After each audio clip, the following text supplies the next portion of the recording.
But yeah, the subject today's an interesting one as well. What was it that you wanted to talk about?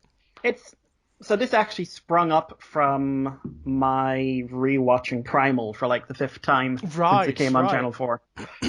Which have you heard of Primal? I've heard of it, but I've never sat down and watched it.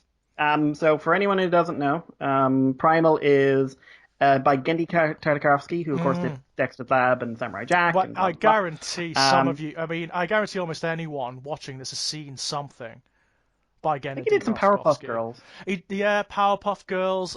He also did one of the Star Wars Yeah, and Hotel spin-offs. Transylvania. Yeah, and amazing work for the most part. Really Mm, interesting work. yeah. Kind of One of deviant, them. you know? Yeah, once got very mad at a producer who, when he was about to move into films, Mm. basically said, "Are you ready to actually make some real media for once?" And apparently he walked Ooh. out. Yeah, I would have as well. But so Primal is a 10 episode miniseries. Only Mhm. 5 episodes are out right now, although they released a sixth episode on April Fools. Mhm. Right. Basic premise: caveman riding a T-Rex. Okay. Um, Fair enough. yeah. No dialogue whatsoever. Hmm. No, there's a bit of grunting and whatnot, but no Yeah. dialogue. It's Very basically unusual for animation, yeah? very, very unusual. All visual storytelling. Hmm. I would consider it the most artistic piece of media I've seen in the last decade. Wow, Um, really? I think the story is great. I think the way they translate emotions and feelings and relationships and personality with zero dialogue is so well done. I Wow. think there are moments in this where I nearly burst into tears. In the first episode, they're big. I mean, do you mind a few spoilers for the first Not episode? at all. Okay. Again, we kind of got into this spoiler territory yesterday with Yeah. Lex. I don't mind spoilers at all. Yeah. So the basic premise of the first episode is caveman. He's out hunting. Hmm. It's all very silent, and suddenly a crocodile springs up in his face, and that's Right. basically the tone is set for you, right? Hmm. Music, sudden snaps. He's going home. He hears his wife screaming. He goes and he sees his wife and children being eaten by some dinosaurs, Right. Okay. quite bloodily. Yeah. So Um, it is an adult cartoon. Then yes, it's yes, aimed at an adult audience. very much This. so. Um, they retreat. He tries to fight them. They retreat, and he considers committing suicide. He climbs up a very tall cliff and stands there, and he's Wow. like trying to force himself to jump, but he can't. And then when the sun rises, he's sort of revived a bit. Then Hmm. he sees another dinosaur who looks kind of like the same species, and he kind of goes on a racist, "I'm going to kill you too." Ah, But then right. that dinosaur's children are murdered by the original bunch of dinosaurs. They team up, and at the end of it, her children are dead, his family is dead, and they're brought together by that. And Right. the next few episodes are like the next episode is basically how are they going to get on, and Hmm. then every other episode is like they're living in a very harsh environment. What Hmm. is survival? How do you survive as an individual? How do you survive as a person? And how important is it when you have nothing but yourself and one other person? How important is it to Mm. have a relationship with them? So it's actually very complex. Like Oh, thematically, it's highly, really highly. complex. Very, very complex. It's taking a lot of those long, drawn out scenes from Samurai Jack and taking it to Mm. the end level. Well, Um, I was going to say, if Samurai Jack, it sounds like there are certain elements sort of carried mm, over from Samurai Jack. very similar visual style as well. Yeah, and like certainly the early seasons of Samurai Jack they're not silent as such, but there is a great dearth of dialogue in them. Yeah. There's Oh, a lot of absolutely. Yeah. visual storytelling going on. Yeah. Um, but yeah, and that's what struck me is that adult animation in the West, anyway, like Hmm. excluding countries where animation has a very different role, like Japan or Yeah, something like yeah. that, is not adult and never has been. Uh-huh. At least not in my opinion. Yeah, It's had flashes of brilliance, yeah. and Primal really got me thinking about this because this is the most mature piece. This is, in my opinion, the animation, the cartoon of the last decade. Hmm. Like it is the best piece of animation. I've been animation buff. I have been since Yeah, I yeah. was a nipper. Like no great. Likewise, love my cartoons Yeah, in yeah, regardless of audience. I don't care who they're actually aimed at yeah, as exactly. such. Yeah, and what Primal does visually, what it does with visual storytelling, what it does with tones and music Hmm. and sound design, stunned me, and I was just like, this is, in the very real sense, a piece of adult media. Right, so this is And I'm a not saying it's targeted. sincerely adult piece of Yeah, this is animation, sincere, and I'm not just because it's targeted at us, and sometimes there's a moment of hyperviolence. Mm. It's dealing with mature themes in a mature way, and that's fantastic. Well, And that's a that got me thinking really about what adult animation is. it's an interesting shout actually, because you are right. There have been efforts in. I mean, if you look at the history of animation, of course, when it first began in the West, then it was adult oriented. You know, it was actually Mm. Well, some of the Looney Tunes earliest. and Right. Tom and Well, Jerry, they were never meant for kids. They no, were shown and to. even earlier than that, of course, early cartoons, things like the old Cab Calloway Mm. stuff, the Betty Boo cartoons, Mm. they were all sort of like pre-shows to films, so they would be aimed at adult audiences. If you go back and watch some of the sort of Cab Calloway stuff, a lot of it is it's not only very surreal, very disturbing, very strange, but also slightly sexualized. There's characters who are obviously taking drugs and drinking and so on and so forth. They are sincerely aimed at an adult audience. It wasn't until later on Mm. that it was kind of established that cartoons and animation were a children's medium. But when it was established, it stuck. Culturally, it stuck to the point whereby the very notion of cartoons aimed at an adult audience went away for a significant Mm. number of decades. The best you could get were family films, so films that had a sort Yeah. of universal appeal. But there have been efforts. There have been efforts throughout Western media to make an adult-oriented animation, but they are generally what that tends to mean is that they are hyper-violent, they are massively sexualized. It doesn't mean that they are adult in terms of their themes or the nature of the writing or anything like that. A really good Mm. example. There's a lot of it having a resurgence now because of YouTube, because it's available on the internet. Stuff like Rock and Rule. You ever seen Rock and Rule? No, that's a new one to me. Terrible. Absolutely horrific piece of work. It was created, I Mm. believe, in the late 70s, early 80s, and it was funded by lots of big sort of stad rock bands who were around at the time, and it's got a cast like Debbie Harry's in it for who else is in it? Iggy Pop is in it. Lots of big sort of rock stars from the era are in it.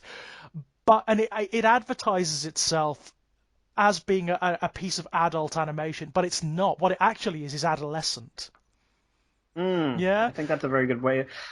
When I got thinking about this, I got thinking about when I was a teenager, I watched South Park a lot, as hmm we all did, yeah, right. and I enjoyed it. And as I got Mm. older, I did enjoy how they tried to deal with some themes of like Right. when I realized that South Park had a message. Yeah, right. Um, Even when I didn't always agree with the message, you know. hmm But um, but then as I got older, I really fell out of love with it Yeah, because likewise. to me it became about how far we can push things. Yeah. How offended can we make people? It's also why I completely fell out of love with Rick and Morty. hmm I watched the first season of that and I laughed a lot. Yeah. I watched the second season, I got a bit, and I hit the third season, and I couldn't make it through two episodes. I thought it was the most, but as everyone's telling me, it's the most amazing piece of adult Mm. animation in years. I'm sitting there feeling like this is dumb. hmm They're just trying to shock you. You can tell it's scripted on the fly. They're not trying to Right. say anything. Right. And but then I look at something like Futurama, hmm which ran for 4 seasons and a couple of no 6 seasons and a couple of movies. Yeah. And while that has a lot of weird humor in it, it's got some moments of real deep sincerity. It's got some pathos, doesn't it? It actually Yeah, has some sort of human connection in it. Yeah, I think part of the like problem with Rick and Morty is the culture in which it occurs as well. mm, well, Um, but we won't talk about the kind of people it's inspired because they're just yeah, all. let's yeah. I mean, but it is part of the problem, isn't it? It is Mm, part of the problem. It's not necessarily a problem on behalf of the show as such, although it clearly does have its problems. The inability of culture at large to engage in exegesis, so interpretation, and to understand the significance of characters like Rick, for example, who you are yeah, not, you are explicitly not supposed to hero worship. yeah, Yeah, he's a terrible person. he's a terrible person. Not only that, he's monstrously unhappy. The Yeah, show makes that very clear any number of times. There is an episode where he barely avoids committing suicide. He's so unhappy. Mm. you know? And yet you have the vast swathes of a particular audience who have taken this character as though he is supposed to be some sort of icon of humanity, which is ironic. It's Yeah, massively ironic. it's strange to me. But then here are like in a different sense, the kind of elevation of all new pieces of animation at the Mhm. moment to status of legendary or terrible, Right. which is also kind of like there is no middle ground anymore. Right, Everything's either the best show that's like that's She-Ra true. at the moment. Yeah. Like I think there's a lot of good to say about She-Ra. I love She-Ra, I've got to say.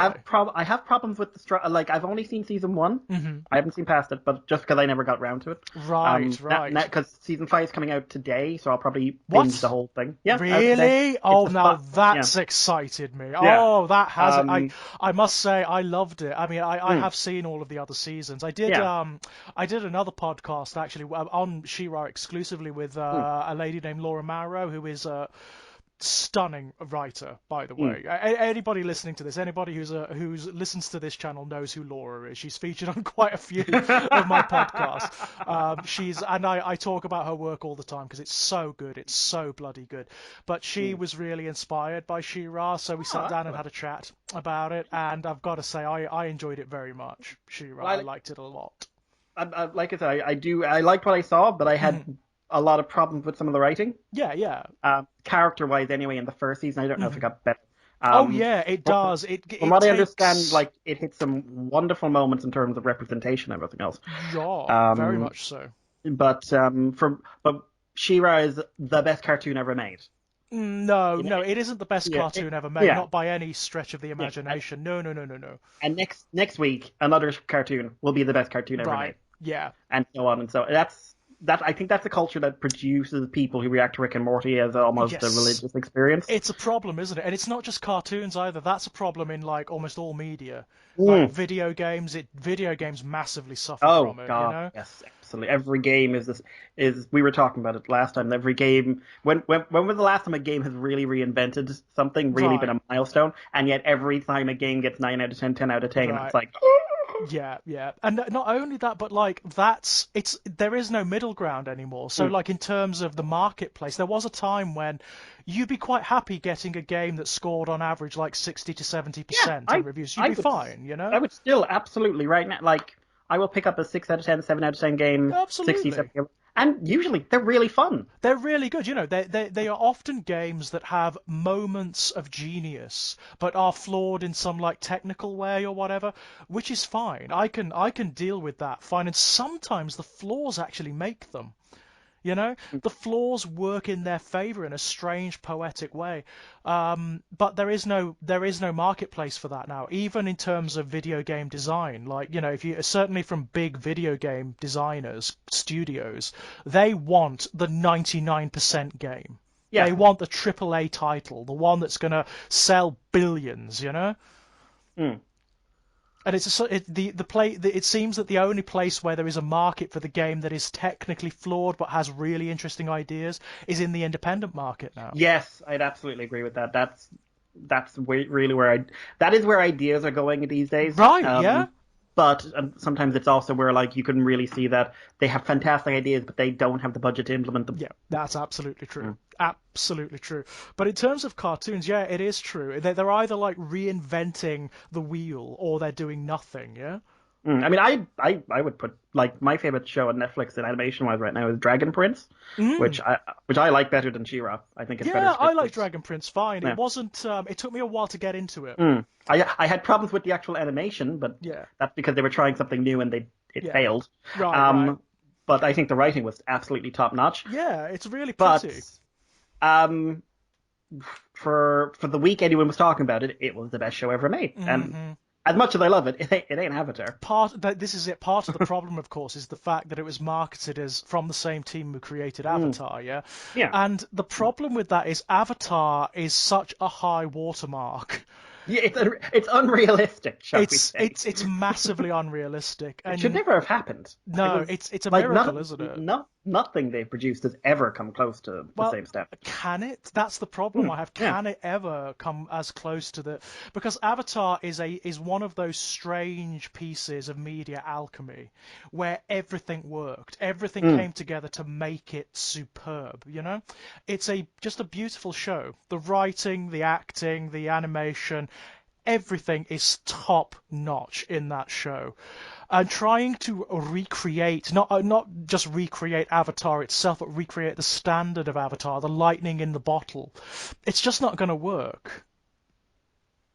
Yeah. You Yeah. know, it's difficult. I mean, Avatar itself, it was a wild experiment. You just did at the time that was created, you just didn't get cartoons like that. Certainly not aimed at the audience that it was aimed at, and certainly not from Nickelodeon. Mm. You know, Mm. Nickelodeon has always, as a studio, Nickelodeon has always produced really interesting Mm. cartoons, really fascinating animation, but it's always been on that sort of, comedic level. Yeah.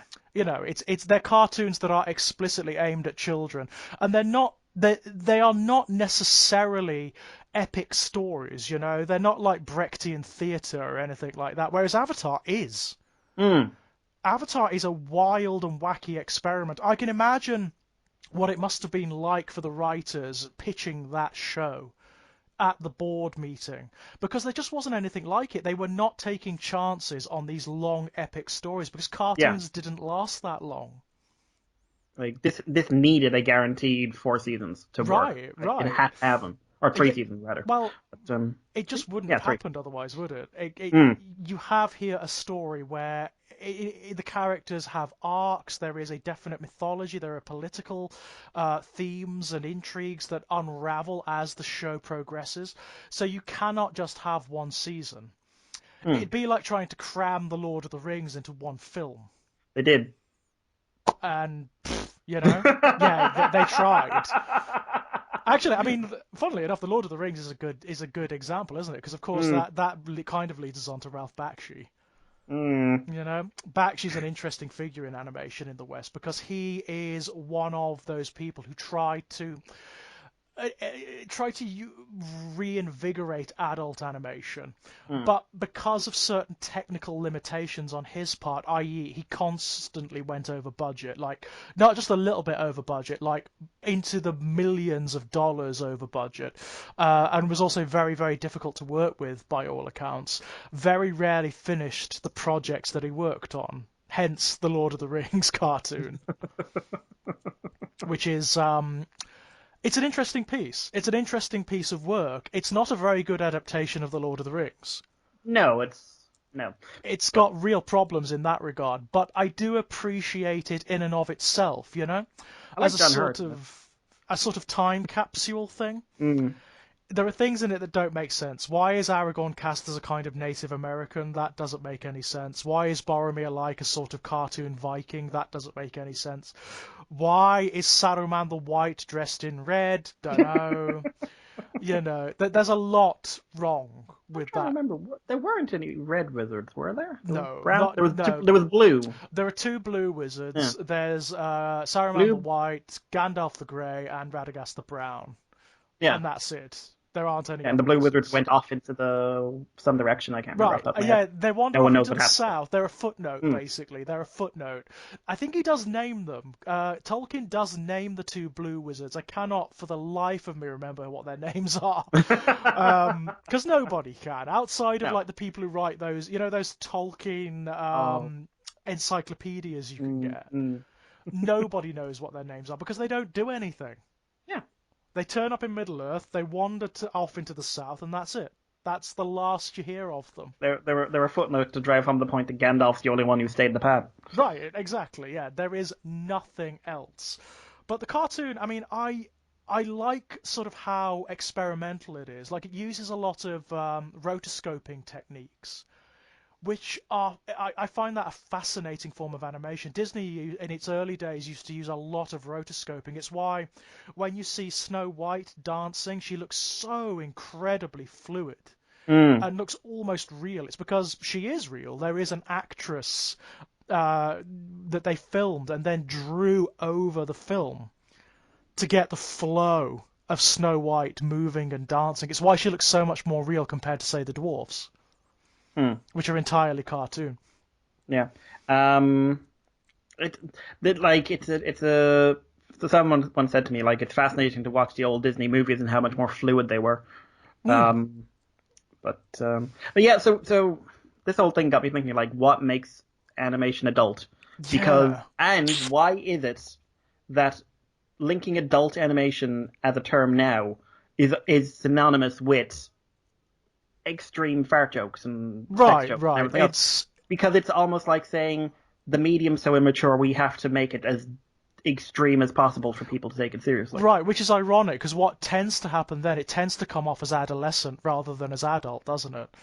I mean, in that regard, I would say a lot of cartoons, a lot of bits of animation that are ostensibly aimed at children are far more adult in terms of their implications, their themes and whatnot. Yeah, that's like when you think about it, like the easy example, like any child in the 90s will go for, when you go with Batman.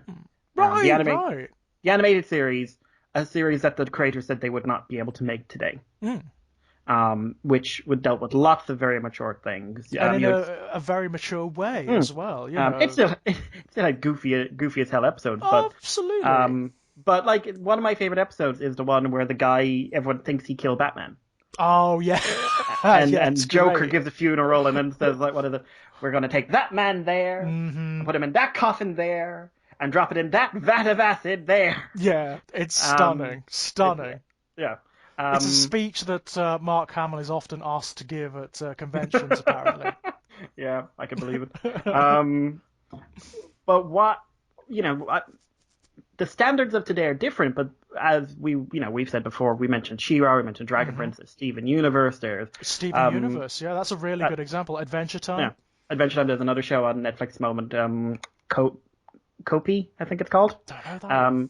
It's a short kind of thing, but it's got some good elements to it. One of the earliest cartoons, I think, it came out this year, but one of the first ones to actually just have a character use the term gay in a sentence. Really? Interesting. Where a girl is attracted to a guy, and he just says, "That's lovely, I'm gay." Very, very and interesting. And her reaction indeed. is, "Okay, now I just feel a bit embarrassed for putting this on you." Right. And then leading to the...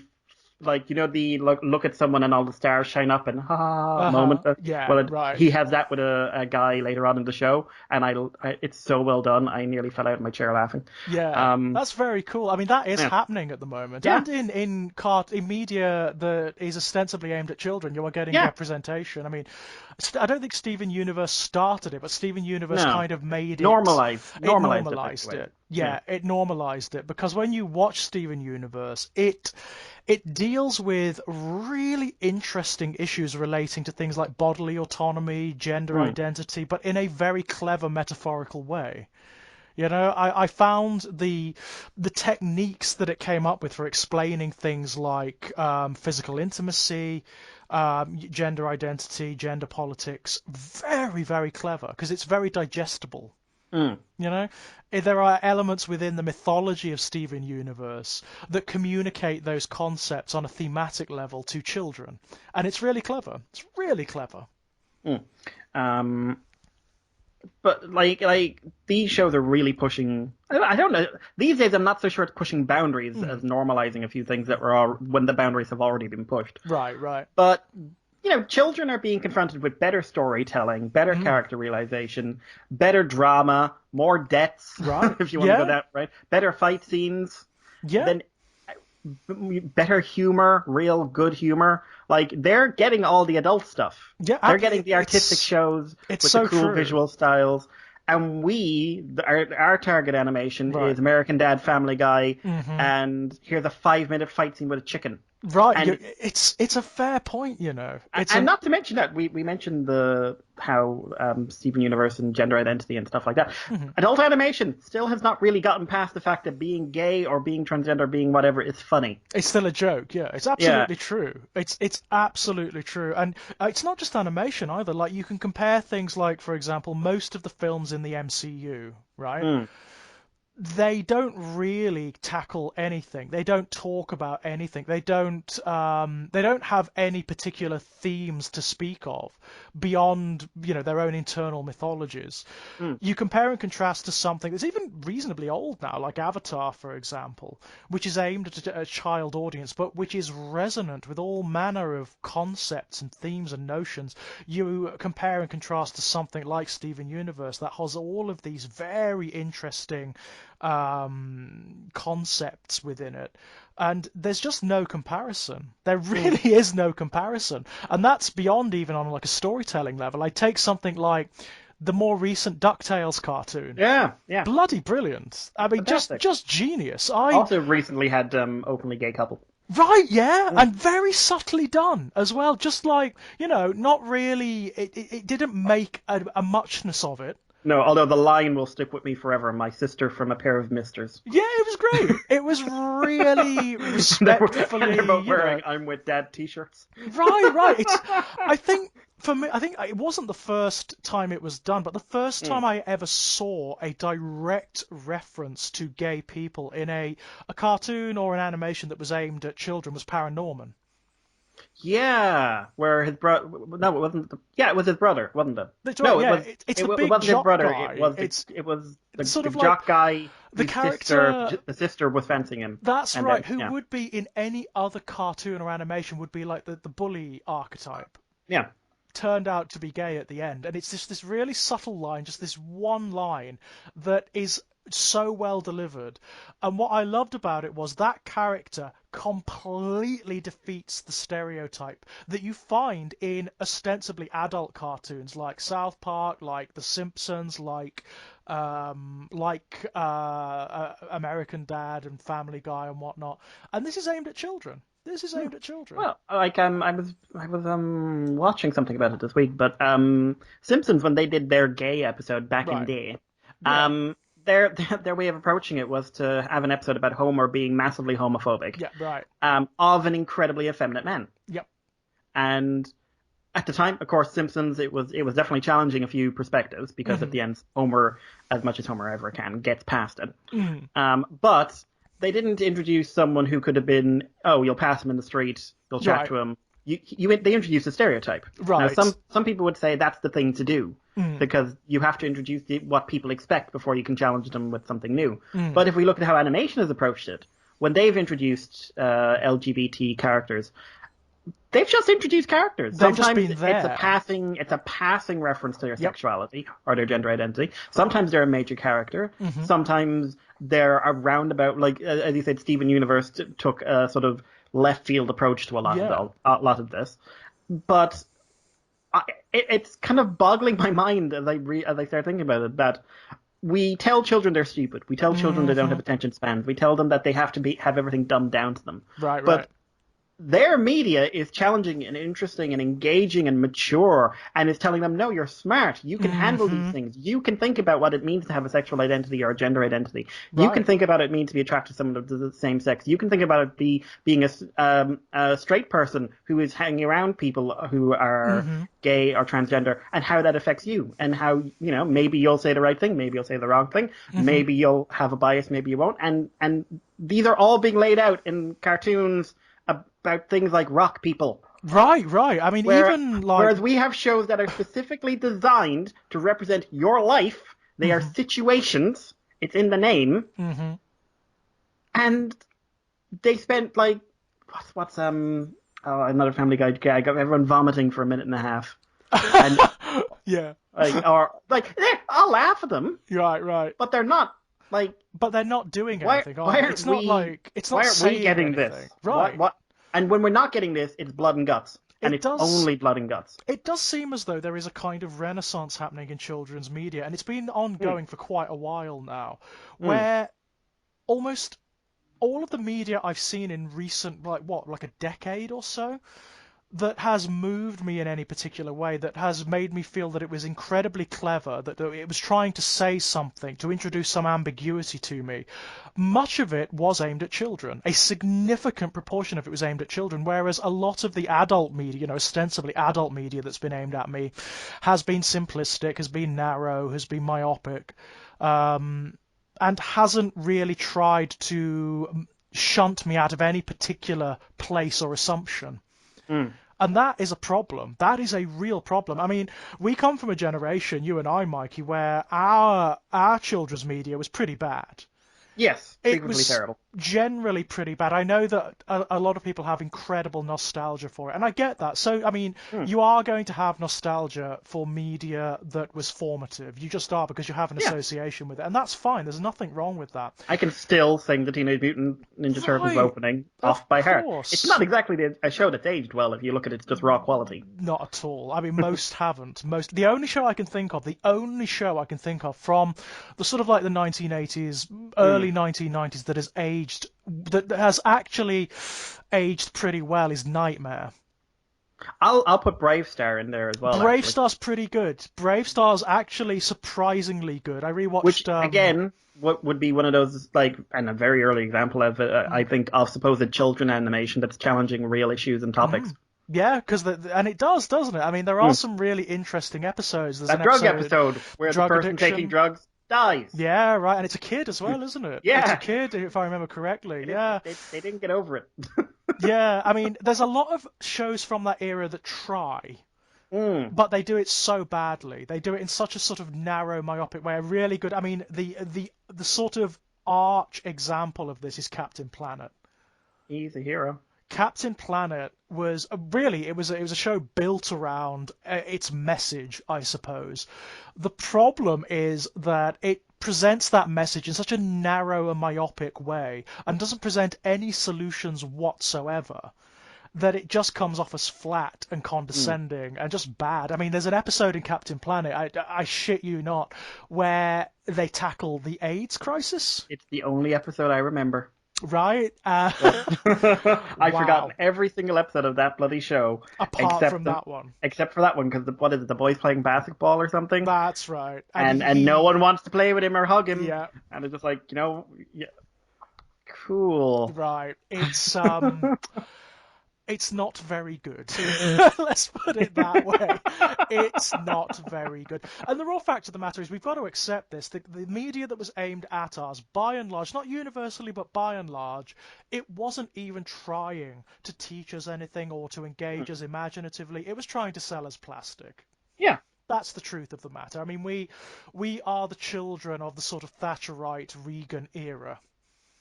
So, when all of the restrictions regarding advertising to children were either lifted or were gotten around by creating cartoon shows.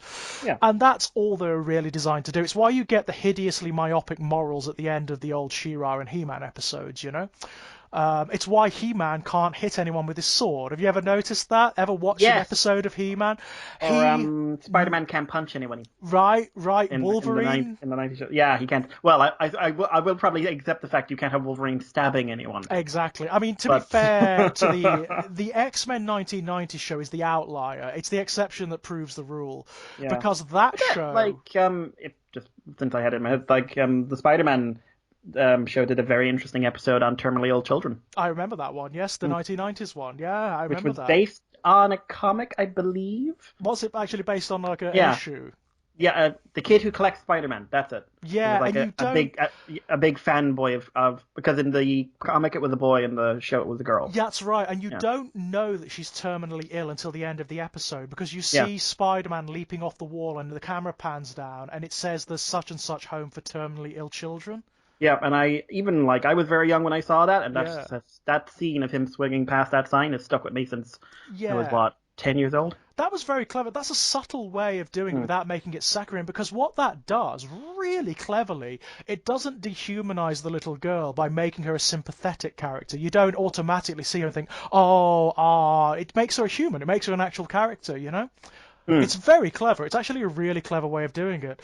The 1990 sort of X-Men cartoon, which is the sister to that Spider-Man cartoon, was and remains something else.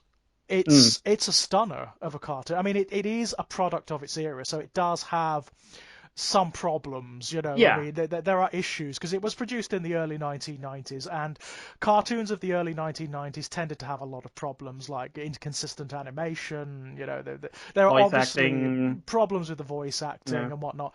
But I will say this: that cartoon deals with issues in a great way. I mean, the big one obviously is the racism metaphor.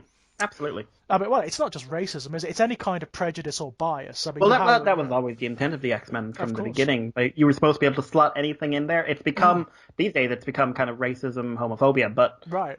it should have been any kind of prejudice you could think of was always meant to be able to be put on them. Absolutely, and it does it really well. I've got to say, it presents like very, very dark and very realistic portrayals of what prejudice is like, when it's organized, when it has political sway, and what it can lead to. It's really interesting. I mean, I always liked the characterization of Magneto in that cartoon because he's so ambiguous. At times you're like, oh, that's a little extreme. That's a little extreme. But what I really like is it never goes down the route of making Magneto an utter bastard. It never goes down No. the route of making Magneto entirely wrong. Very often he's kind of right. Yeah, which is something I think the comics fail constantly Yeah. with him because he's either amazing or he's terrible. Yeah, it's But one or the other, isn't it? They don't yeah, seem to be able to get that the guy can be extreme in his views and still be kind of correct. He can still have a point. I remember the last episode, like the last season of that show was troubled. But Oh my God, when but they clearly didn't know whether they were going to have a budget or anything like yeah, that. Yeah, it was troubled. the last episode is when Charles is dying Yeah. and Magneto is at a rally and like Mm, he basically has the army he's always wanted, hmm and either he can lead them to maybe not a victory, but he can lead them, hmm or he can visit Charles on his deathbed Yeah. and maybe help save him, and even if he can't, say goodbye to his friend. Yeah. And what is it? What's the line? He says, my greatest enemy and perhaps my only friend." Uh-huh. And then he goes and he said, what is it? He shows up and because his name is Magnus in this. Yeah, Instead of Eric. that's right. Magnus, surely you have something else to do. Nothing more pressing. hmm That is like, that's good writing and Yeah. good acting in that as well. And it was just. They didn't shy away from a lot of the really harsh issues, like Wolverine's character was really good in that show. He was genuinely tortured inside. He had some real problems, that guy. And it was because it was in the early 1990s, cartoons did not do this back then. They did not do this, certainly not children's cartoons. They didn't give you like really deep, dark drama. They didn't give you ongoing story arcs, for example. Whereas X-Men does. You have story arcs that run pretty much from the first episode almost to the middle of the last season that aren't resolved until that moment. There's the whole sort of Dark Phoenix saga, which is kind of fun, which is it has a sort of like Flash Gordon element to it because you get lots of weird aliens in wacky costumes and whatnot, but you also get the trauma of the Phoenix destroying worlds and committing genocide and whatnot, which is in the show. Yeah. It's actually in the show, which is really, really interesting. But like another really good one, like it's weird. Like if I asked a lot of people, to say the '90s was an amazing time for animation, and I think you and I both agree there was so much shit. There was much shit. The ones that stand out, like it was kind of the early '90s and the late '90s was when the really good stuff was airing for me. Yeah. And Gargoyles struck me. Gargoyles, which had basically Gargoyles was a sort of more enjoyable version of Game of Thrones. But... Yeah, Gargoyles. I mean, it was originally a response to Batman, wasn't it? Originally it was going to be a bizarre comedy until Batman started making money, and they said maybe we should make it dark. Maybe we should make something like it, and God does it work. It's a wonderful show. God. And they do an episode. We were talking about mature. They do an episode about gun violence, right, where one of your main heroes accidentally shoots and nearly kills your main heroine. And then he runs away after shooting her because he doesn't know what a gun is, and he doesn't really get how he's been watching cowboy movies. Right. And he's like, oh, he saw her gun and he picked it up, and then he panics and flies away. And Goliath thinks a gang boss did it and nearly murders nothing about it. Like, I am getting revenge for you killing my friend. Right. And it was Broadway. Broadway has to come out and admit that he shot her Yeah, it's one And of the apparently, this is the thing. Afterwards, in every episode, you see her apartment. Her gun is now in a gun case. interesting. I mean, that's Yeah. another thing it did. There was consistency in that show. There were Mm, like running arcs and themes that yeah. actually changed the characters as it went on. Well, it was a grand fantasy epic, really, in most It ways. really was, and with Mm. like that really wonderful like urban darkness, that grittiness about it, which yeah, you know what it reminded me of more than anything? It was a bit like Spawn. It had the Yeah. feeling of like you had this notion of of mythological entities operating in a very sort of like New York style urban sprawl, yeah. Mm. It works very well. I mean, now that Disney are resurrecting a lot of their old franchises like DuckTales and whatnot, I mean, Gargoyles has got to be on the money, surely. I hope I would love it, but I'd be slightly terrified they'd kind of Thundercats it and revive it in Oh, a wacky comedy. that would be bad, wouldn't it? Because I watched that and I Mm. don't care about people calling me old or oh my god the Mm. animation's so smooth. The writing's atrocious Oh yeah, it's bad writing. and Yeah. and insulting if you happen to Yeah. be the dead voice actor of Panthro Right. Right. because they have a dig at you Yeah. being dead, which Mhm. is a little tasteless. Mhm. Just a little bit. I mean, it's not. I'm not gonna get Yeah, like irate about it. I'm not no, gonna get no, because but it's ultimately not aimed at me, which is fine. hmm, But at the same time, it's not very good. Like on a qualitative level, yeah, it's just not very good. If it were funny, great. If it were hmm, funny, I wouldn't mind. But it's not. It's kind of condescending. Um, but yeah, I mean, the late 90s threw up a lot of good stuff. I like that a lot of the Nickelodeon stuff from the late 90s, like Invader Zim, mm. obviously. Invader Zim is a.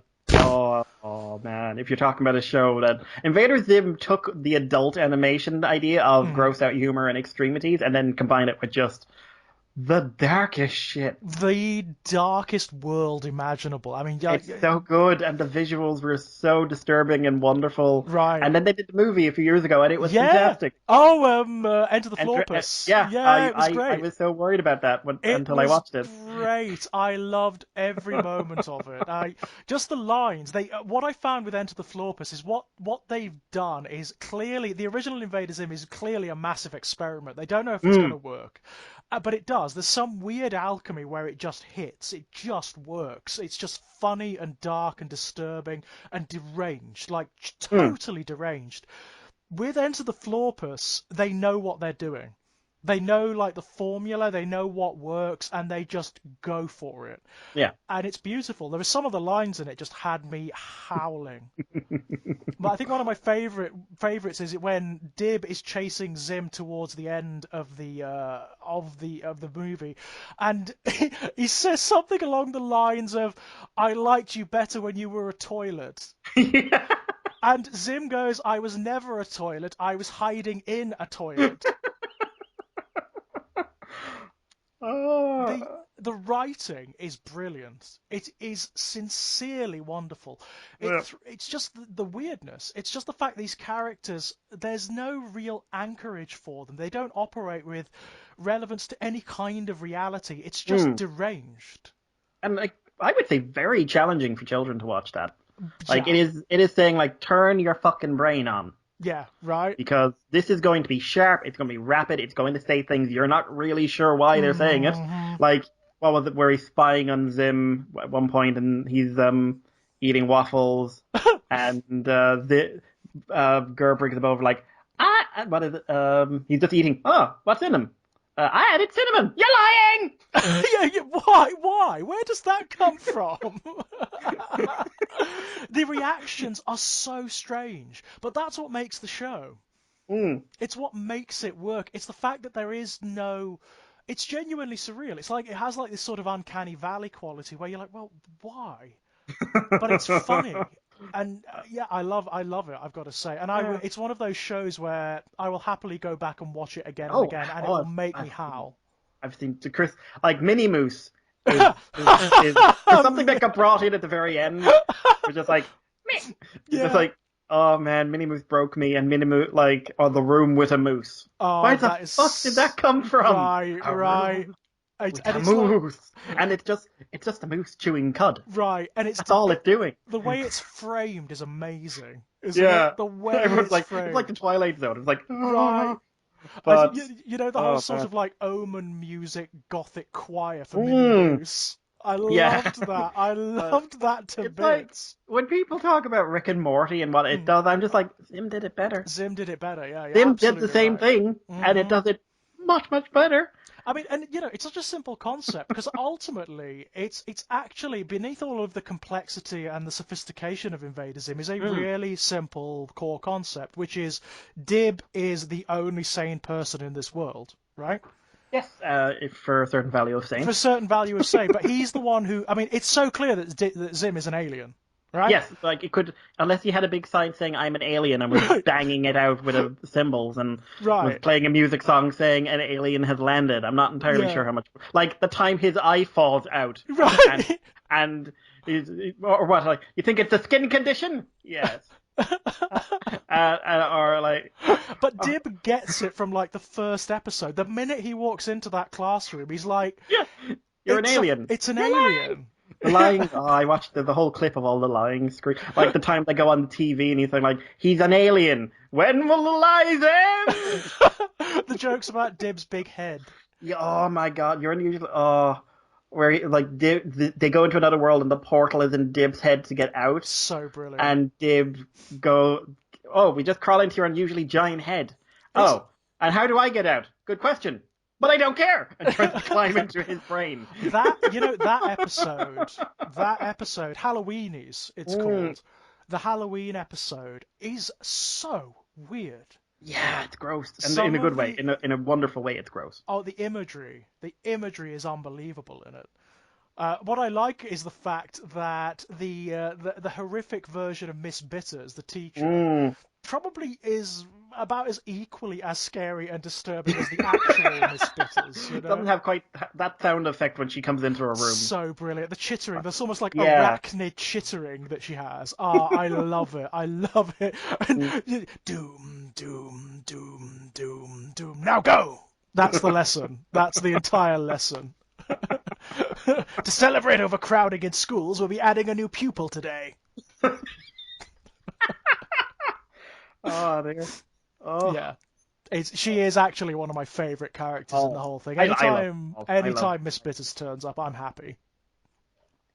But yeah, I mean, it's one of as well. I love the fact the show is. It's one of those shows that is ostensibly aimed at children, and children will love it. Children will find it Yes. gross and funny and scary, all the things that kids actually respond to and like, you know? Mm. But it's also very clearly aimed at an adult audience because of all the references that it pays to like science fiction and horror and the stuff that only adults will know. Mm. There's that episode Dark Harvest. Oh God. Oh God. At the end with the organs, there are so many organs. The organs, the way like there's like a length of intestine trailing from his Oh. mouth. Oh God, how did they get away with that? It's In any gross. for any age group, how did they get away with Right? that? I mean, watching Invaders Zim is one of those shows where there are certain episodes where I watch it and I'm like, how the hell did that ever get aired? How did they get away with it? I mean, Oh. there are episodes of Ren and Stimpy that are very Mm. like that. I've never actually seen Ren and Stimpy, you know. Ren and Stimpy's very good. It's very funny and it's very dark. Like the Mm. relationship between Ren and Stimpy is essentially that of an abusive husband and a battered wife. Yeah. Explicitly so. The show is aware of that and plays into it. It's phenomenally adult at times, to the point whereby it gets right near the knuckle, like just right near. Mm. And watching it, I often can't believe that Nickelodeon ever got away with airing it.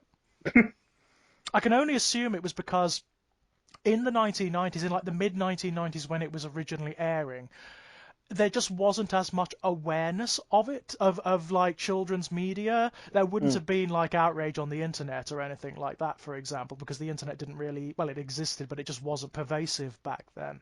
Mm. So it may have just slipped under the radar. Yeah, no, I think from what I understand, there was a lot less because like what followed the '90s was what I would consider a very dark time in Yeah. animation. Hmm. Basically, once Justice League ended, I would say you had a kind of a almost a slope, yeah. 10-year run. Mm. Not no, I'd say more like a 6 or 7 year run, where animation became basically faded into this Cartoon Network Yeah. standard style, where it was very much not interesting to anyone, Yeah. but it had loud noises, so Hmm. people could put their toddlers in front of it. And I Right, genuinely, that is what was going on. Ironically, to get anything out, like it was stuff like Turtles and Transformers that had the good, challenging cartoons at the time, and right, right.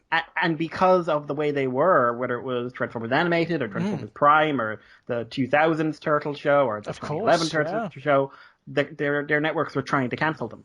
Yeah. Like Nickelodeon actively tried to kill off the Turtle shows Really? because they were too action oriented. They wanted to bring in a goofy, mad one, which is what they've got running now. Right, Which has right. very good animation, I will say, but I don't like the writing. But I like the animation. And like Transformers Prime was killed off partly because the network closed, and partly because again they were trying to swap it out. We need to go lighter and easier. Right, whereas Prime most definitely is not. I mean, it's a No, weighty show, isn't it? that is a mature show. Transformers Animated, also for a goofy 2007 show, quite mature, and was killed off because they wanted something easier. Yeah, that's such a shame. I mean, animated for me, out of most of the Transformers cartoons, animated is the one I am most annoyed that it didn't get that fourth season. Yeah. I mean, the new show. I'm annoyed after seeing it because that show ended up being very brave. Yeah, right. And quite mature, and they kill so many people in it. There's so many dead bodies in the show that was like it's a 10-minute run per episode where everyone was going like, oh, it's the kiddie show. Nope, we're killing everyone. So many Drift's dead, Hound's dead, Prowl's dead, Megatron, Tarn from IDW is in it. Yeah, well, I mean that elevates it in adult terms. That elevates it by several levels, doesn't it? The Megatron might Justice be dead at Division, the end. you know? I'm not sure. God Almighty. Oh, but we did an interview for Moonbase with one of the writers, and she was just like, we basically realized we could do whatever we wanted, so we said, well, we turn up the maturity, and so yeah. Brilliant, absolutely brilliant. A purposeful thing of like, we want to challenge our viewers. I mean, that is something I really love about the present day. I mean, I talked to Laura about this, Laura Marrow, we were talking about earlier, because she likes the More Than Meets the Eye comics.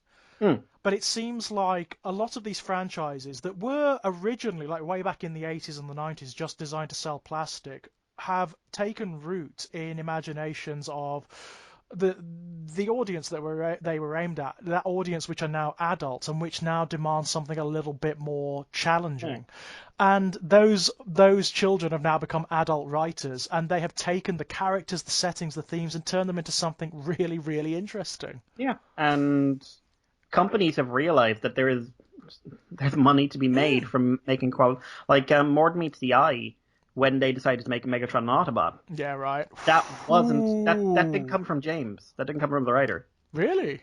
That came from the guy at Hasbro, Mike, his name is. Really? They were in a meeting, him and John Barber and James, and they were running over the next couple of years of comics. Also, I'd say John Barber's run for political stuff and for a very dark interpretation of Optimus Prime is fucking fantastic, and does not get nearly the love it should. Really I love John Barber. Like, I've loved talking to John over the years. He's just what he does with Shockwave, Jesus Christ. Yeah, right. Right. But the guy Mike at Hasbro, he just sort of like, they were talking about, what we do? Like, okay, we're revitalizing things, yeah. What if we made Megatron a good guy? Yeah, I like that. What if we make you can now get a toy of him. You can get a model kit of that Megatron. Yeah, right. Which I have, and is a really fun build. It's a brave move, isn't it? It's a brave move, and also they do it in such a good way. Like in the comics, he is not like immediately redeemed. No, you know, he's never absolved, which is important. He can at the end of it, he is redeemed, personally and for the media, but he's never absolved. No one goes, "You didn't do what you did." Right, yeah.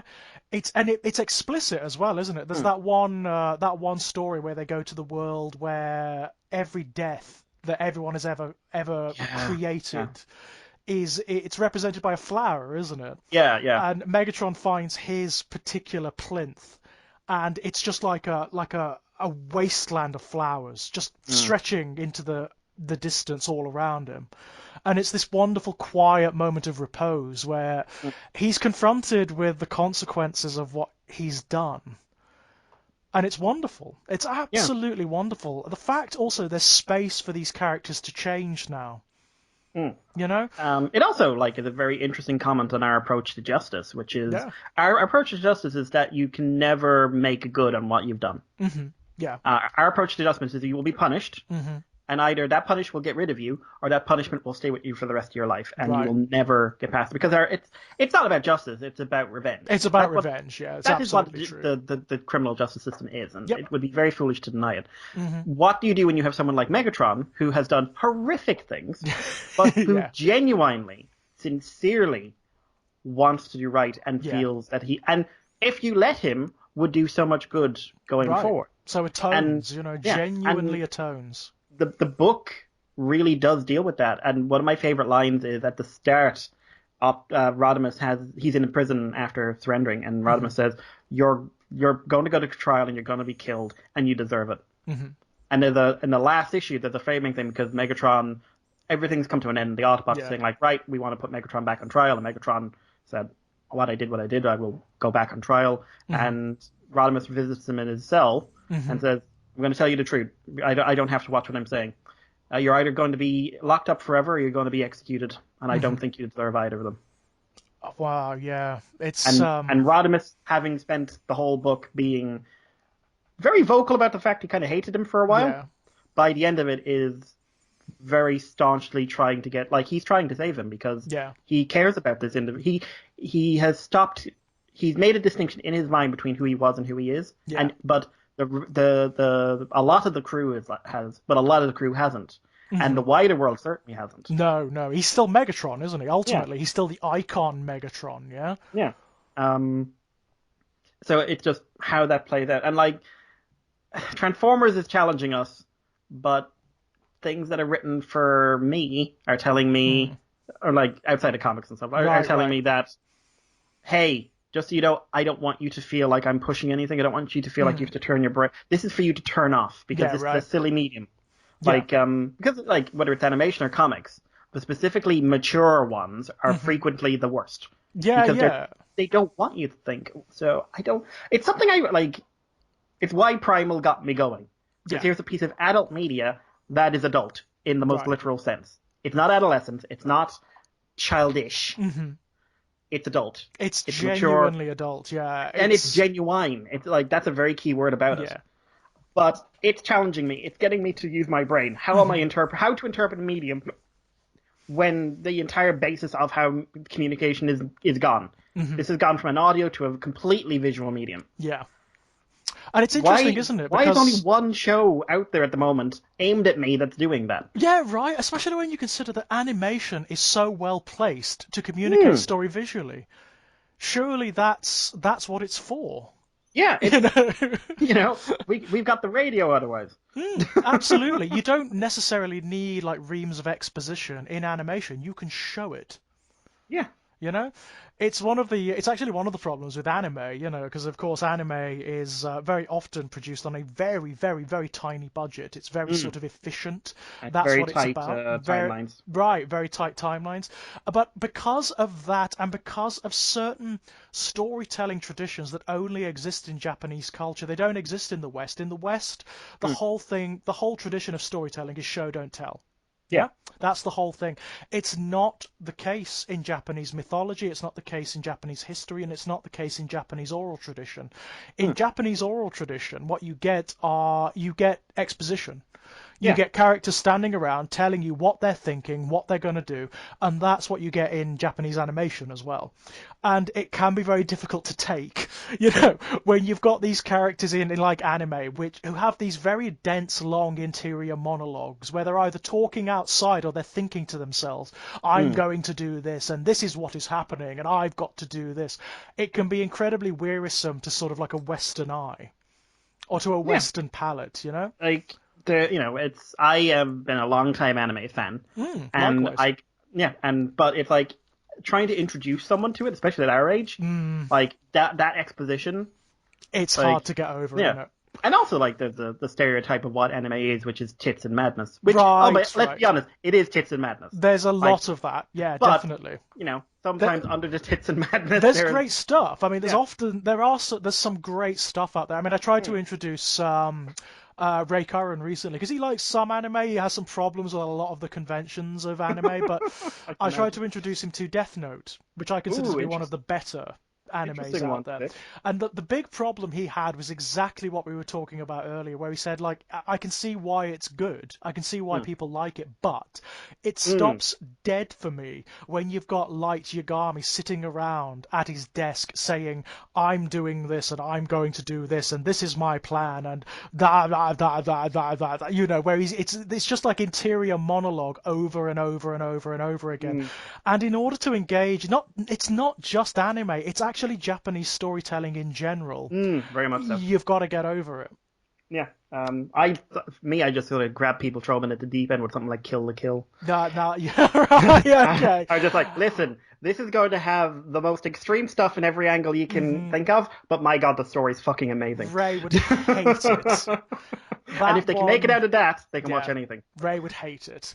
He would absolutely I think hate it. I could just picture him just sitting there like it's like a wall of noise coming Yeah, at him. yeah, he would just despise it. Oh, I love it. The only Fucking one love I that think shit. I've got him to watch, or almost all the way through, is Full Mm. Metal Alchemist Brotherhood, That's a lot to watch. which is great, but it's very Mm. good. I Oh mean, yeah, yeah. it's a good long show. Mm. There's a lot going on there, but I think things like Full Metal Alchemist are probably slightly more palatable to Western They're audiences. designed to be more Western influenced Yeah, though. Like it's so having clear. simple thing, having everyone be from Europe. Yeah, absolutely. And they draw on European storytelling traditions as well. So Mm. you do still get that thing where you've got characters standing around thinking to themselves, like, oh, this is happening, that's happening. But it's much more truncated Mm. than in other anime. Monster is a good one for that. I don't think I've seen that. Monster is a 70-something Hmm. episode psychological drama about a Hmm. serial killer child Oh, who grows up okay. to be a serial killer man. That And it's sounds good. basically from the perspective of, I can't remember if he was a psychologist or a police Hmm. detective who has been working with this person since there was a mysterious murder of his parents. And it's Interesting. monster as in the psychological monster, not like he doesn't Right. turn into anything. But Yeah, right, yeah. Which is, you have to explain an anime. You do have to explain that because there's every likelihood that he would. yeah, at the You end he know? grows a tail. Right, But right. no, it's a monster. It's but again, there's a lot of the Japanese storytelling, but I think Mm. because it's delving so deep into psychological drama, it would be Hmm. more palatable for people. The Yeah. length, I'd say, would kill it for some, though. It's like I Hmm. said, 70 episodes or It's a something. good lengthy piece of work, yeah. Mm. I mean, anime occupies a very interesting place in the sort of the tradition of animation in the West, doesn't it? Because like Mm. in the 1980s, which is really when it started to make headway in Western markets, when it was really properly introduced here, we were at that point where animation, barring The Simpsons, was exclusively for children. Yes, absolutely. It was exclusively for children. And then suddenly you were getting on like Channel 4, you would get Akira. Yeah. On the Sci-Fi Channel, you would get The Evangelion. Guyver or whatever. Yeah. I mean, I remember distinctly watching The Guyver, like the 12 episodes of The Guyver on the Sci-Fi Channel when we first got like Sky, when it was like Mm. only like 4 channels or whatever. Yeah. And They used to have really, like an anime night on Saturdays, they which did. would be a couple of because they went down the also adult inverted commas route Hmm. because they would show like a couple of episodes of something like Evangelion and Yeah, Nadeshiko, I think it was, yeah, and also followed by a titty movie, a titty anime yes, movie. yeah. It didn't matter what it was; it could be a really hyper violent one or Hmm. a really grounded one, but it would have to have at least like I remember at least one scene of nudity. Yeah, And but that's how I saw the Street Fighter 2 movie, which I yeah, would still say is worth a watch. yeah. Well, It's not bad. because the only reason that got on Sci-Fi Channel is because of the scene of Chun-Li in the shower. Yeah, yeah, I have no doubt. I have absolutely no doubt. Uh, But like, I actually went back and watched The Guyver recently, and I mm. tell you what, that's a piece of shit.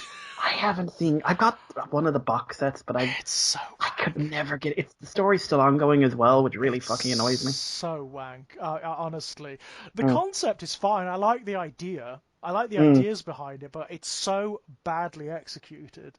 It's unbelievable. But of course, at the time, this was kind of like our first exposure to anime. So we have Mm. nothing to compare it to. So it's like, oh, wow, this is so weird. Oh, look, there's blood and there's guts Well, and there's it was death and. such a different thing because like anything we'd seen before from Japan would be stuff like Speed Racer, which Yeah, we didn't right. realize was anime. But this was the No. first time we were like sat down and told this is from a different country, Hmm. and this is not aimed at under 10. This is Right. aimed at someone who is old enough to get married and drive. Right. Someone is going to get disemboweled in Yeah, this at some you are point. too young to be watching this. That's it, isn't it? That's it. Yeah. It's the appeal of the forbidden. That's what Mm. it is. Yeah, totally. So we were, we were kind of enraptured by these quite Yeah. frankly, really terrible animes. You But know, like bloody like the one anime everyone from the late 90s can quote is Erotica Doji because we of all saw it in sci-fi, despite the right, fact it was a hardcore pornography. right. Of all the ones that could have potentially broken in the West, it was Yeah, Urotsuki Doshi. It's like, what?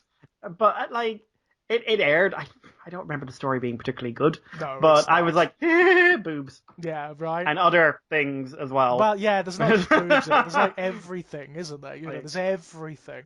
yeah, The worst thing about Urotsuki Doshi, the thing that bothers me the most, it's got beneath all of the bullshit, but it's the penis actually scene. got a really interesting mythology. Mm, There's some good stuff in it. Like the scene of the apocalypse at the end of the first film is fantastic. yeah. From beginning to end, it is absolutely stunning.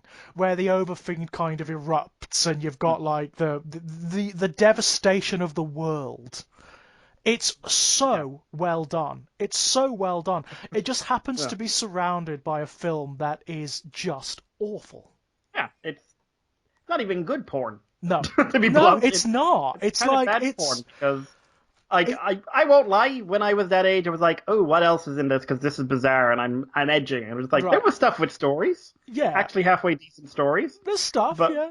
but that wasn't one of them. No, it wasn't. And it's like, I mean, its portrayal of sexuality is also really disturbing in the way that a lot of Japanese media is to a Mm. Western I, audience. it's weird because sometimes I think they're purposely going out of their way, like to show like sexual, because like one of the things Japanese culture is naturally more restrained, Yeah. which seems to have led to the not so much a subculture but an acceptance of extremes in sexualities. Right, right. Like there's people don't, oh, you're not going outside and talking about this, but you're in your own house. Hmm. No one really gives a shit, and Right. taken to extremes with some things that would be out and out crimes in this country to Yeah. portray in media, whether it was animated or not. Like just drawing these things is considered Right. a crime here. In Japan, it's like, well, we don't want you necessarily selling these in malls, but Hmm. if it's the privacy of your own home and you're not hurting anyone, it's your own business. It's your own business. Yeah, yeah. Interesting. But yeah, unfortunately, with that one, the image that will always remind me is like an apocalypse where every tentacle is a penis. Right, right. And even that I don't necessarily mind. There is some sort of like Freudian imagery going on there that could have been interesting. It's just, it's surrounded by utter bullshit. And have you seen the other films? Like there's four, I think, altogether. Oh God! Yeah, there are four I'm Urotsuki sure if Doji they were on films. Sci-Fi, I watched them. You probably saw the first three then, because the first three were on the Sci-Fi Channel, and there's stuff in them that I like. There's like the occultism is kind of interesting. The demons are often really interesting, but it's just surrounded by so much bullshit. And you know what? Being gay, I can't even enjoy it's just like. I am underrepresented in this hardcore Right, pornography, and just I'm not not happy about it. interested at all. It's boring. Um, I'd say there's probably yaoi out there animes, but I don't even know where to begin to find those. But I'm sure there are, but again, they are kind of few and far between. I mean, there are, and like in modern, the Western porn industry largely made for the heterosexual male. yeah, a lot of the what would I suppose would be called the gay sort of anime is not erotic in the way that a lot of the straight stuff is. It tends to be No, it's more. romantic. It's romantic, yeah. It's actually romantic. It's stuff like there's one called Gravitation that's very big. Yeah, I remember that. That's very big, and it's romantic in a very sort of blah way. It's like, "Ugh, I don't like it." There's one. It's basically a high school harem comedy with guys. And Okay, I'm I've never. trying to remember because it's like all the conventions. Oh, look, Yeah, he's got his clothes off, yeah. but with men. And I'm Oh, trying to remember the name of it. that's Because kind of a there's been clever a bit of inversion, you know. there's been a bit of an upsurge in sort of those kind of animes at the moment. Oh, Like yes, I've basically taking noticed. traditional genres, either rejecting um, men or women or Mm. blah whatever. Dogs sometimes. I'm not kidding. Right. The furry fandom in Japan is doing very well for themselves. Ah, right. Okay, cokes. There is one of the best examinations of sexuality, in fact, in recent years was in Beastars, where sexuality Ah, is framed in the idea of carnivore and herbivore, and your main character yes. is a wolf who's trying not to eat his girlfriend. Yes, I've been watching Beastars, and it's actually pretty good. It's, I mean, it is so blatantly about puberty, but Yeah, yeah, it definitely is. It's really interesting.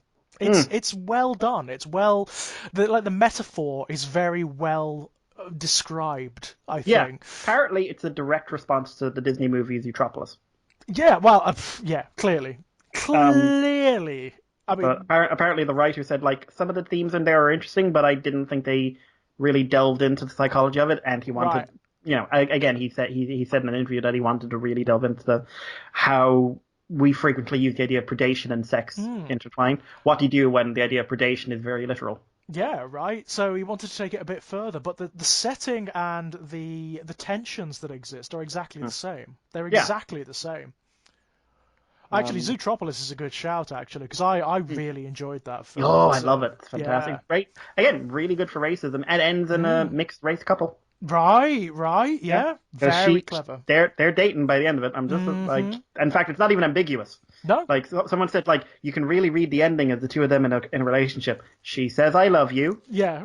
and he says, "I love you too," Yeah, and it's they say not it, and she says it with the "come get me" eyes. Is how I would right. describe it. So It's not implied, is no, no, it? they will have horrible children. Yeah, actually, now that yeah, so you've got the separation between carnivores and herbivores. What would they be? I know Omnivores, I suppose. Beastars in the manga will have eventually touches on that.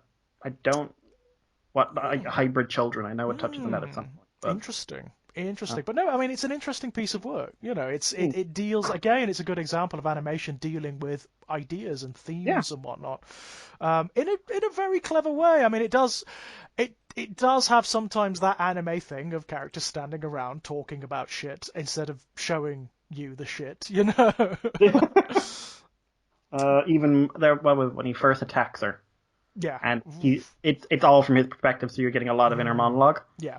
Um, but again, if you're able for that, that's like again, some people just can't handle that kind of storytelling. Yeah. But I if you mean, can I deal with must it, admit, I have low tolerance for it. well, you're a It, writer, of course you yeah, do. occasionally there is a part of me that's just like, oh fuck it, stop telling me. Just I can see. Stop telling me. I don't need to know. All right.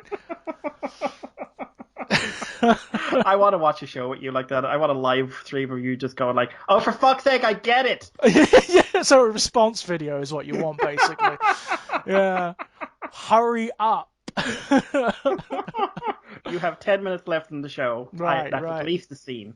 I mean, even a lot of stuff I really like does that. I mean, Death Note is probably the best example I can think of. Death Note does it all the time. Oh yeah, well, Light lives in his own world, and Hmm. Light and Nell, Yeah, they yeah. they they need to they're in a little town of their own, and it's called Talking Absolutely. Town. I mean, even I mean, there are live action shows that are kind of equivalent to them, which are composed of that almost entirely, but work really well. Hannibal. Mm, Hannibal's a really good example. It's composed of that almost entirely. The whole thing is really just characters talking, yeah, but it works. It but really, really works. mm. There Sometimes was, I think we're afraid of having those scenes these days, yeah, I think you're which is a right. shame. I think you're right. There was a very successful adaptation of Tinker Tailor Soldier Spy a few years back with Gary Oldman. Oh yeah, yeah, yeah, yeah. The whole film, I was amazed by that film. I sat and watched. It's a long film. It's like 2 hours 45 minutes, so reasonably long Mm, film. And all it is characters sitting down and talking to one another. That's all it is. That's the whole film, and it's brilliant. It's amazing. The tensions in those conversations is incredible. It's not the fact of conversation itself. It's not the fact of dialogue itself. It's not even the fact of exposition itself. It's the way it's framed. It's like you could have, like, if Quentin Tarantino did a whole film of just dialogue, it would be amazing.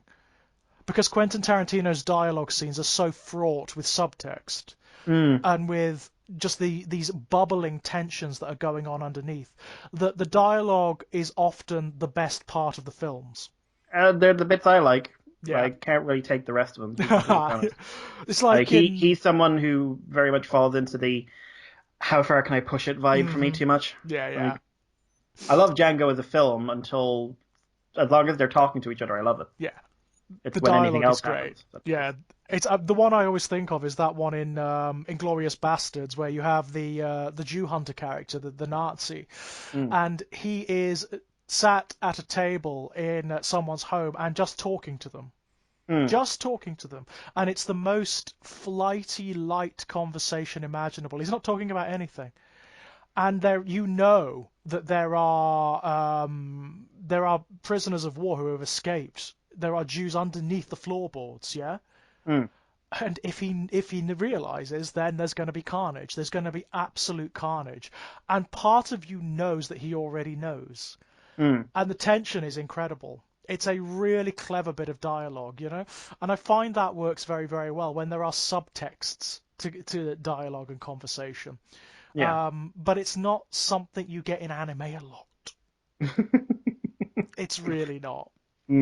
As you said from the get-go, like the nature of storytelling over there is so different. It is so different. It's what makes it appealing when you are into anime, to be honest.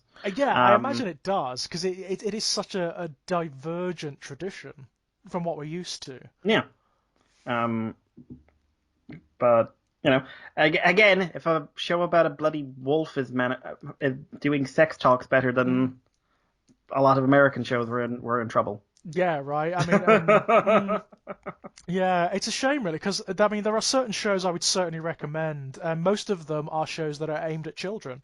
It's stuff like Adventure Time. Adventure Time, Yeah. I found to be Adventure Time.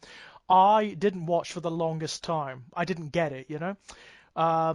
But I started reading stuff about it and about what it does, you know, and then I went and started watching it, and when it started to get into the back mythology and it started to imply what was actually going on in the show, it slapped me round the face, you know? I really started to sit up and pay attention because I thought it was really clever. Really clever.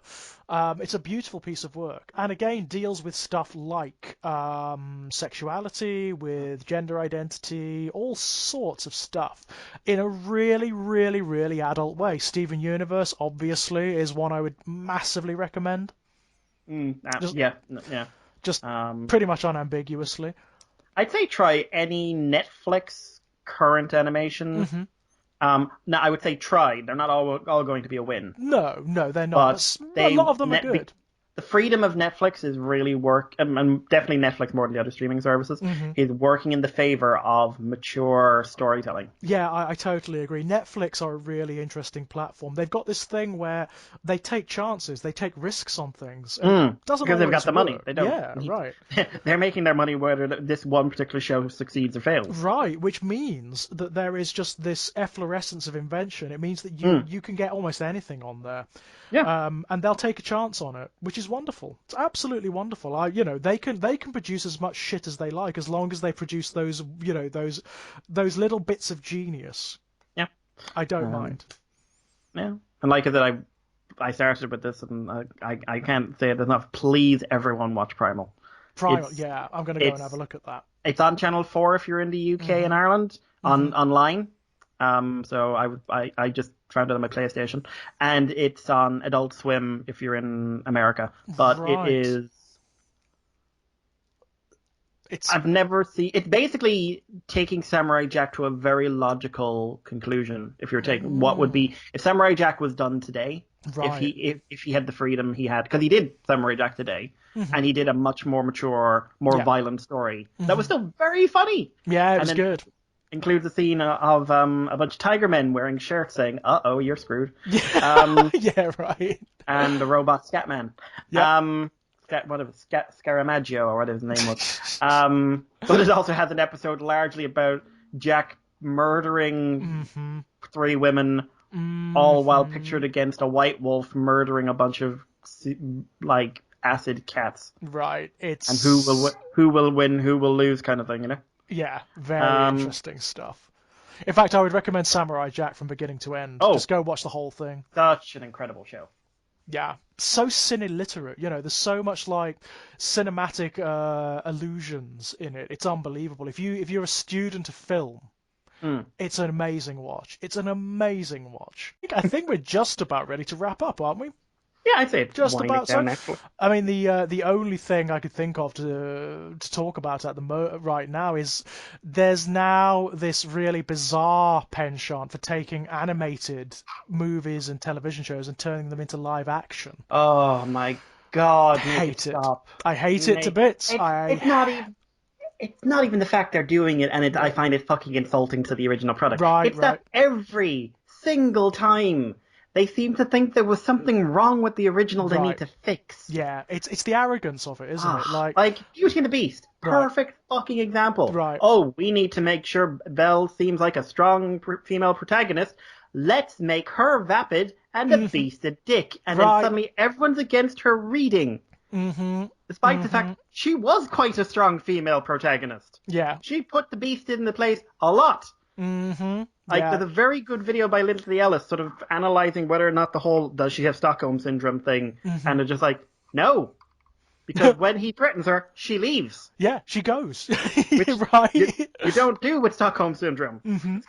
No, you're absolutely right. It's the fact that they're so misconceived. I mean, these things, generally, they're not the live action remakes. They're not designed to tell a story. They're not even designed to tell an old story in a new way. They're decided by committee around boardrooms. They are edited by test audience, and they are designed exclusively to pander to a pre-existing audience. They're there to make money. Yeah. That's all it's for. Yeah. And I hate it. I hate it to bits. There's no creativity. There's no. It's like The Lion King. Right. Did you see that? It's like, how do you take the story and you sap it of all spirit, of all character, of all vitality. It's so dull. Yeah, and it's like, it really drives home the fact, like, yes, you made a technically impressive thing, but the nature of animation made you so much more invested in the emotion. Right. And also pretending this is live action. Nothing in that movie is real. Right. Nothing. It just doesn't work. It just doesn't work. The fact they said, like, oh, we don't want the lions to emote.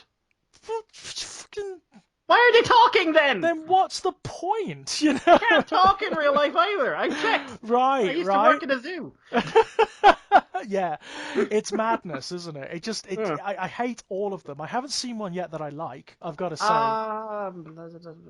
Maleficent was terrible. That was where it really kicked it off. What I hated about Maleficent... Avatar. Last Airbender. The best one in a way. Wow. Yeah. I'm so not looking forward to this new series. I think the series will work better than the movie, but I think it's misconceived. It's this weird thing, like, they remake American shows, they remake English shows, blah blah, and I'm always like, but the show is... It exists. What you're doing is saying, like, oh, either I assume my audience are idiots who can't translate English to American norms, right? Or I assume there was something wrong with the original I've got to fix. Exactly. There's an arrogance, isn't there? And you're remaking Avatar: The Last Airbender. Right. Like even their sequel shows couldn't pull that off. Yeah, absolutely right. God love Korra. That was a fucking struggle. Yeah, Korra was fine as a character. I will always say her base character was fine. But boy, is there a lot of problems going on. Oh. That last season, I quit so hard. It's not even funny. Yeah. Again, it's like brilliant concepts that could have been really good, that could have worked so well. Just very badly done. Hamstrung in so many ways. Some wonderful characters, some really good characters, just not utilized properly. Yeah? I really hated when they brought Toph and Zuko back. Yeah.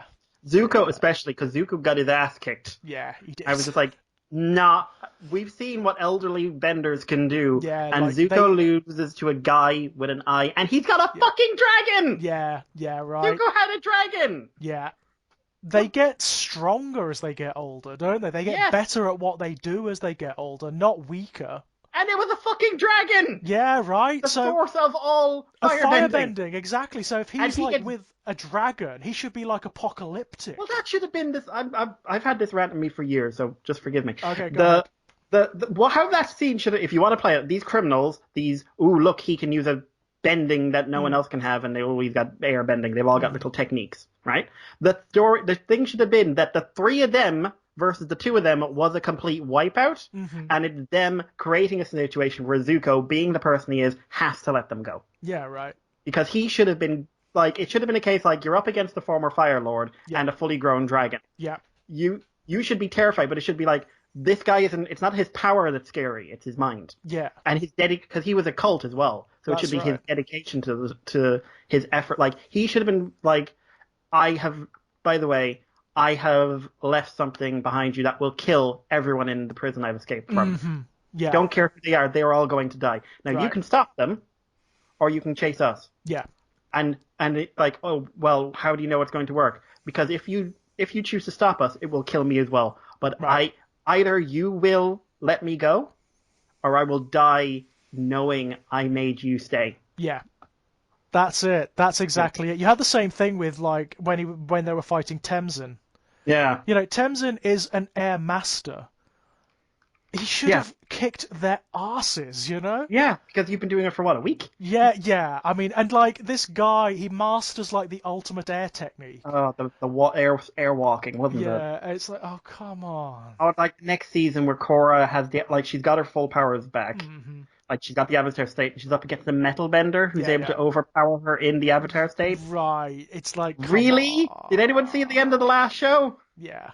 But also, I really hated I think they got better with it as the show Hmm. went on, but what they did to Aang's poor character, Yeah. making him this bland, dry, bleh, and then Yeah. destroying him on screen, and Yeah. no one blinks. Yeah, No right. one makes a thing about the spirit of our main character being either erased or disconnected. Hmm. But like, I remember in season 3 or 4, they actually started adding more comedy. Like, remember how he did the thing with the stones? Hmm. And there was a photograph of it. Like, apparently, at some point, the Avatar in his 40s went around like trying to get free stuff, and the way he tried to oppress people was making stones fly. Like, because Yeah. that's what Aang would do. Yeah, But right. God, like Yeah. I like the idea of Korra. There's Hmm. this character who's incredibly gifted, Yeah. who doesn't have to try, and then suddenly she Yeah. hits a wall. And also the world. I liked the Mm. way it moved on from like being mythological to being Yeah, almost steampunk. I kind of liked that. yeah, and I mean, I don't think it's bad that like previously hyper rare abilities like lightning, Mm. like because the tech, Zuko learned how to do it. He naturally Mm. would have taught people how to do it. Yeah, absolutely. It makes sense. It's Yeah, just the and stories the that you've got. You got that. bland character. Oh, Oh, oh, oh! And this pissed me. One, I hated the side characters. I fucking hated the side characters. They were but how they handled the gay thing, yeah. as I was the most insulting. Hmm.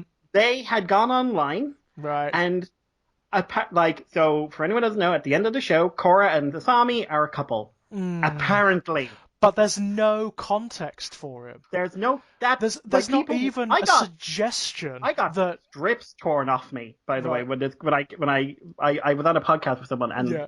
they were saying I got called a homophobe.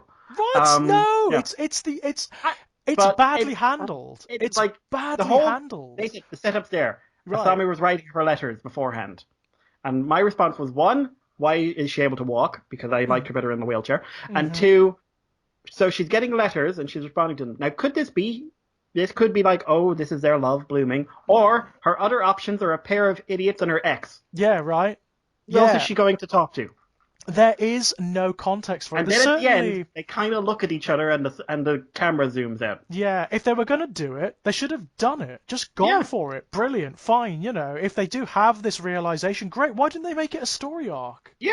No, yeah, like, and I think it was like, maybe you could say it was the timing, Mm. because it was just before we started getting into this much more open period of Right. animation. Right, Like, yeah.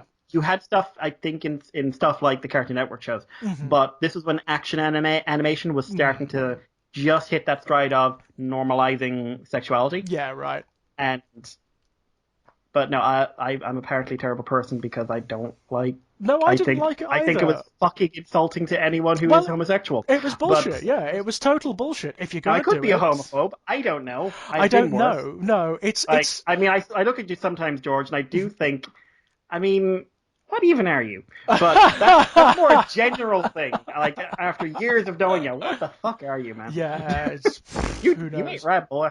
You ain't rat. Right. My mama said you weren't rat. Yeah, in lots and lots of different ways.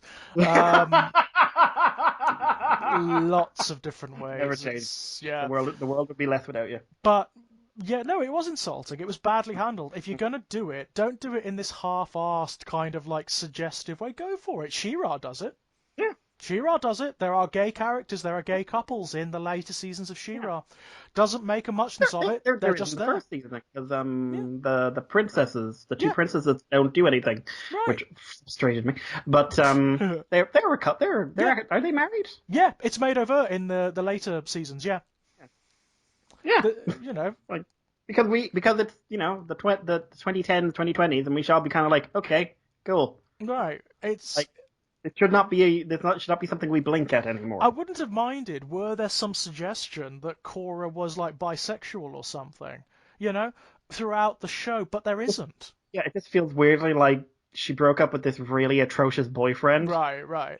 And then had some sort of like, oh look, someone's talking to me. Oh my god, someone's talking to me. I love them. Yeah. And it just doesn't like, work. Doesn't work for me. Definitely doesn't work for me, I can tell you. And it's a shame because it could have. That's Stockholm syndrome.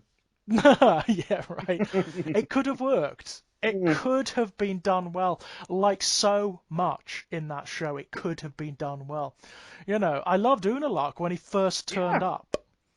And then he became a cartoon character. Then he became a cartoon villain. Yeah, he became just this shrieking cartoon villain.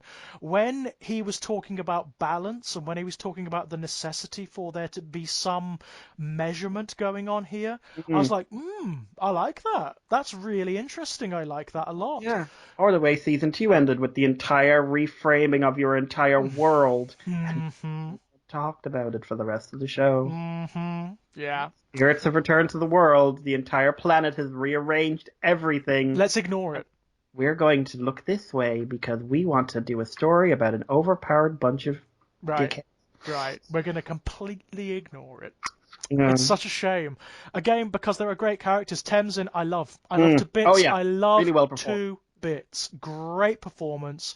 He's got some very interesting little bits. I love the fact that he is he's the master, he's the air master, but he's actually a little bit of an underachiever. Yeah, and he was very privileged without realizing it. Yeah. Yeah, right. His whole storyline about I was so close to. I like that it added this imperfect element to Aang. Aang was so excited about having another airbender. Yeah. Like whether you want to see it as they interpreted it as neglect or he was actually neglectful, he did not share equally his attention between his three children. And as a result, Temzin's kind of messed up because he had loads of pressure put on him, and the others are messed up because they had no pressure at all. Yeah. Yeah. Interesting. Yeah, I like that. I do like that. Because Aang is the kind of character whereby he wouldn't be like an intentionally bad father or anything like that. He wouldn't be like cruel or anything like that, but he would be like a big kid. Yeah, which is not their version of him, but Aang, the actual Aang, he is immature. Yeah. Like, he even as a child, his whole thing is too old for his age and too young. Yeah, simultaneously, yeah. Yeah. And I don't see that going away. I see him maturing, and maturing into his role, but I see him always being Aang, and a childish glee of, oh my god, there's another one. Yeah. And like, I love my children. I love my children amazing, but I want to spend all my time with him because we can do the same thing. Yeah. Like. Yeah, absolutely. And I would have liked to have seen more of that, to be honest. I would have watched that show, to be honest. And then, of course, you have the big problem of because they didn't know whether they were going to get a next season or not. Oh, it's so badly handled, the way they did the seasons. Right.